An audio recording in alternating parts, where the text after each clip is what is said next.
Welcome to episode 70 of the G2 on 5G. It's the latest inside scoop on everything 5G. We cover 6 topics in about 15 minutes, and it's brought to you by More Insights and Strategy. I'm Will Townsend, and joining me again this week is fellow analyst Anshel Sag. Let's get started with my first topic. And this week it was announced that China Mobile extended a pretty large tender with respect to its 5G deployment, and both Ericsson and Nokia missed out. Is this surprising? Likely not, given the geopolitical situation that's going on right now. This wasn't surprising. You actually had some information to share relative to these operators with Dish in a moment, but what are your thoughts? I think this was the one that ZTE and Huawei won, right? Correct. Yeah, I mean, it totally looks like it's a geopolitical decision, especially since China Mobile is pretty heavily owned by the U.S. government or by the Chinese government. Was a little slip there, but yeah, I don't know. I feel like we're kind of getting to the point where, in many scenarios, we aren't necessarily having the best vendors win the deals because now politics are being involved in choosing 5G infrastructure vendors. Yeah, and this is something that Huawei has been pointing at for quite some time. They started, many years ago, simply backward engineering, telecom equipment, and flash forward, they hold a, not that patent counting is any sort of indication of innovation, but they're certainly one of the most prolific patent filers, even in Europe. And so, their argument has been that, in sort of bifurcating this and making it political, that, basically, operators are losing out on, kind of, best of breed solutions and, and that sort of thing. And, obviously, time will tell here, but certainly that's the way, things have been heading for quite some time. So again, no major surprises, but just wanted to get your input on that. But let's move to your first topic this week, and you want to talk about Movandi and mmWave repeaters. Yeah, and you actually got a chance to meet some of the Movandi people when we were at the Qualcomm Smart Cities event. So they build these 5G repeaters specifically for millimeter wave, and they've actually been trying to prove out this technology for quite some time. So they've actually already done some of these trials before, and they're using their Beam XR technology for their indoor repeaters. And this is kind of an extension of that. So what they did is they were able to actually show that they were able to achieve 2.7 gigabits per second in a moving vehicle, which is already quite the achievement when you consider that millimeter wave does not do well when you're moving from cell to cell. And they were able to do it going 27 miles an hour, which is a perfectly reasonable speed inside of the city. I wouldn't consider that a highway speed, but I also wouldn't try to cover millimeter wave on the highway. So for a very dense city, this could actually work very well.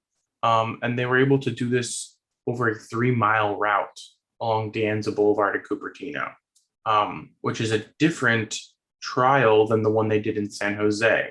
So they're now trying and trialing this technology in different parts of the valley.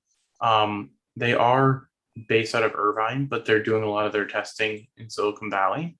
And they were able to do this over 24 different points of signal with handoffs occurring between them.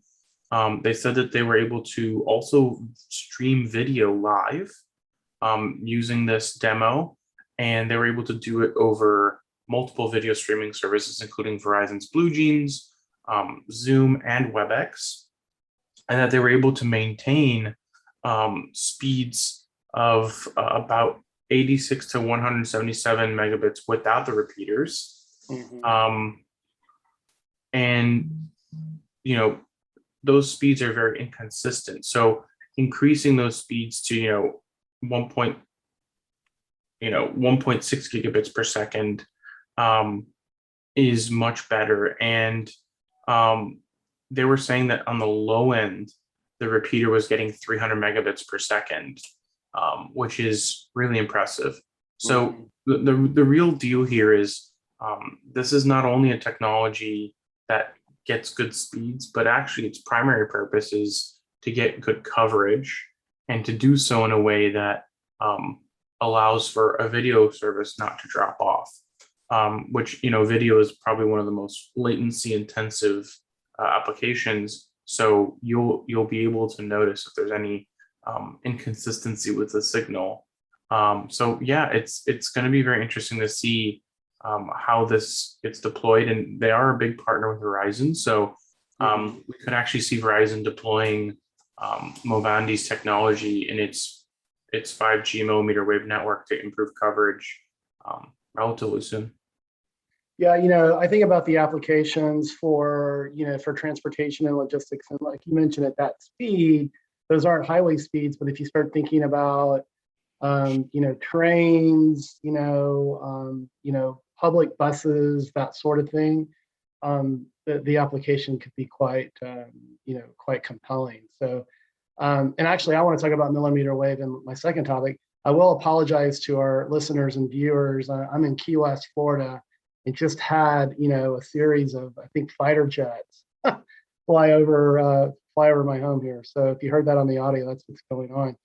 But let's move to my second topic, and I want to talk about Ericsson.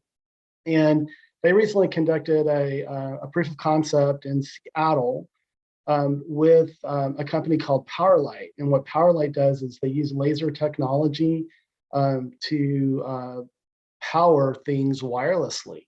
And so this proof of concept powered actually a 5G millimeter wave base station in Seattle and did it quite successfully. So the thought is this gimmick or is it a game changer?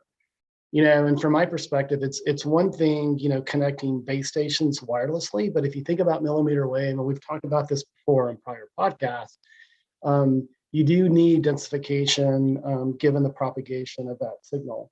And certainly, if you think about small cell devices, wireless connectivity could be quite compelling, because one of the challenges with small cells is just where do you put all those things? So what are your thoughts? I haven't looked into PowerLight, but I know of multiple opportunities to deliver power using light or using other, wireless transmissions. My biggest issue is just these usually are very wildly inefficient. Right. So I think efficiency will need to improve before these are deployed. But that said, not having to run power or data to a small cell could, one, potentially make it smaller, and two, allow you to put it in places you wouldn't have been able to put it before, because you can't, run cables to it. Like, there are probably some light poles that you could probably install on that you wouldn't be able to install on previously, because you can just retrofit them instead of having to drill through them and run power and data through them. So it could potentially lower the cost of deployment long term, but I worry about the power efficiency, because ultimately power is still one of the biggest costs long term of running a 5G network, and efficiency, power, how that goes. Yeah. So it is interesting, and it'll be cool to see how this develops over time. But let's move to your second topic this week, and you want to talk about Dish, and they're being pretty aggressive and making some statements relative to traditional infrastructure. Yeah, so they kind of took the wraps off of what they're doing. They're Dave Mayo basically is kind of in charge of helping roll out their network. And he kind of told the story of how he got there, and how they've gotten to this point. And he talked about how they have over 1,000 people now working on this deployment, and that he had to help blow up the entire process and say we can't have a centralized rollout process. We have to have everything regionally operated and decentralize things. So He's taken a lot of his learnings from T-Mobile in helping to roll out Dish. But one of the interesting things is they are not using any Ericsson or Nokia equipment in their network. They're building their own equipment in their own 5G warehouses and shipping them out to the towers where they need them. And he went as far as to call Ericsson and Nokia the Scandinavian Mafia, which I don't think will necessarily win him any fans. And if he ever ends up needing one of them, I don't think those discussions are going to go very well. Or So I they'll think have to get the checkbook out and write a bigger check, right? yeah. But also, he did disclose that they are using Taiwan's microelectronics technology, Fujitsu, Mavenir, Altiostar, Amazon, as well as Nexus One as network infrastructure vendors across hardware, software, and cloud. So we do have a pretty good idea of now who they're working with and what they're doing, and obviously that they're doing this all over Open RAN. But yeah, it's interesting, and I think we're still very early days for Dish, and I think they're actually going to be taking a long time to roll things out, but they're going to have to move as fast as possible if they want to hit their 2025 target date. Yeah, and the whole Mafia reference, it's no secret that Nokia is very bullish of all of the traditional infrastructure providers on Open RAN, and so he might have cut off his nose to spite it all, but it'll be interesting to see how this rolls out. I agree with you. They continue to sort of push things out. I think initially they were talking about some sort of proof of concept around the CES timeframe in January with their deployment in Las Vegas, but time will tell, definitely. So, but let's move to my third and final topic this week, and I want to talk about Google. And they announced that they plan to invest over $1 billion within the African continent over the next 5 years. And so the question is, can this help bridge the continent's digital divide, and will 5G play a role? And certainly, as I read through the announcement, yeah, it's still very, very high level right now.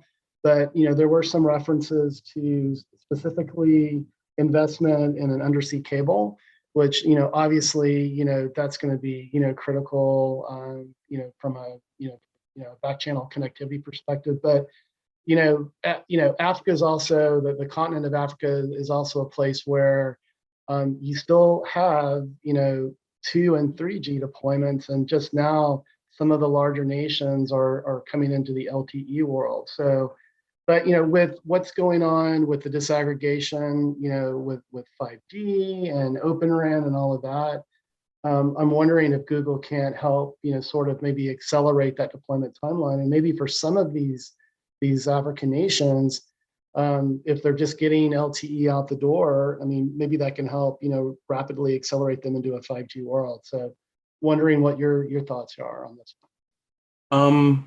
Honestly, I think knowing what I know about Africa, which is admittedly not enough, $1 billion is nothing. If I thought that Google was really serious about this, I would have said 10 billion over the next 5 years, or 10 billion over the next 10 years. But $1 billion over 5 years, that's $200 million, a continent with over 1 billion people. And realistically, they're probably going to be focusing on countries like Nigeria, where there's a lot of population density and lots of people on the internet. So I just think that Google has had technology efforts to potentially improve connectivity in Africa, like Project Loon, which it did eventually blow up. So it doesn't really, to me, feel like there's much going on. Building undersea cables is great because you're going to need to bring the bandwidth in for it to be a sustainable growth for connectivity. But I do think ultimately connectivity is the first and foremost problem that needs to be solved if you want to modernize Africa. And the issue is that there's a lot of people who are not interested in having foreigners do these things. Sure. So I think it would be more beneficial for Google to find partners in Africa to build things out together instead of trying to, do maybe what Facebook did in India, where Right. they basically just took over the market, and now Facebook is a very powerful entity. But yeah, I just think that there needs to be more investment in Africa overall, and $1 billion is kind of Yeah. not much, especially for a company the size of Google. Yeah, I agree, and I agree with you as well. I mean, again, this announcement, it was just made. It'll probably be very organic in nature and grow over time. I agree with you. Google partnering with other companies is the right way to go. I will mention that I'm knowledgeable of the fact that Huawei has invested in parts of Africa. Many people point to that as sort of country building and that sort of thing.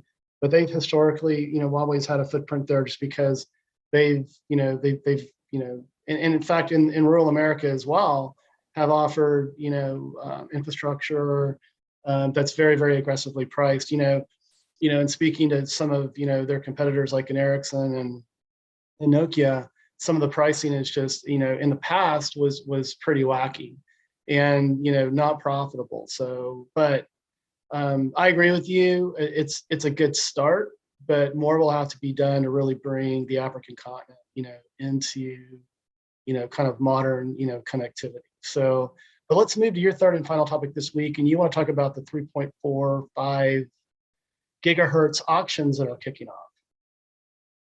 Yeah, so this is a yet another midband auction. So it's extremely valuable. Currently, we're in the first round of the auction. They basically do a new round almost every day, and there's many rounds. And every round the bidding goes up and up. But the first round was a $600 million round, which is a pretty big first round because it's only going to go up from there. The one thing to note is that the FCC has a reserve price set at $15 billion for this, meaning that between all carriers, they need to raise at least $15 billion because they need to be able to pay the incumbent users to get off the band. In this case, it's a federal user, which means that they're just going to have to they have to be able to pay for new equipment and those kinds of things to move them to whatever band they're moving to. Yeah. And the interesting thing is this is 100 megahertz of spectrum. So it's less spectrum than was available before, but it's still a lot of spectrum. And there is a 40 megahertz cap for any individual single bidder. So nobody can acquire more than 40 megahertz, which I believe was similar in the C-band auction, at least initially, for the first 100 megahertz. So I believe we'll probably kind of see a similar situation here where we get maybe a 40-40 and a 20, depending on who's bidding. But they're saying that because these auctions are not public until they're completed, there are 33 bidders. So technically anybody can bid for this auction. But I have a feeling that all the four carriers are bidding on this auction, and that we'll probably see AT&T lead this one a little bit more, possibly with T-Mobile following and Verizon also following, because Verizon spent $45 billion on C-band. So they aren't necessarily going. Actually, I think it was 35, but then you add the 10 for the build out costs. But $35 billion is a lot to pay for spectrum. So I think that they're going to back off on some of their bidding. And honestly, I think AT&T will as well, because they also spent quite a bit. But I think AT&T has a little bit more appetite because they seem to be more focused on their network. And I think that this lower band will actually have better propagation. So I think AT&T, would benefit from having 40 megahertz of this. And I think T-Mobile, it depends on where they might do this, but I think T-Mobile might actually be a little bit more picky with what they get because they already own 2.5 and they also got some C-band. Right. So I think this would be kind of something that would allow them to diversify their spectrum holdings in places where maybe they don't have as much 2.5 or didn't get any C-band. Yeah. Yeah, I would agree with that. Great insights. And I would think US Cellular would be, in the hunt, on this as well. They didn't really acquire a lot of C-band based on my recollection. And, this allows them, to your point, a better spectrum profile with respect to propagation and not require the need for as much densification of small cells. But here we go. We're off to the races again on another auction. I mean, it'll, pop your popcorn. We'll keep tabs on it. But hey, buddy, it was another great podcast this week. Why don't you take us home? Absolutely. We hope our viewers and listeners found this week's topics interesting. If anyone out there would like to provide insights on a specific 5G topic for a future podcast, please reach out to us on social media. Will is at WillTownTech, and I'm at Anshel. We hope you have a great weekend, and please tune in again next week.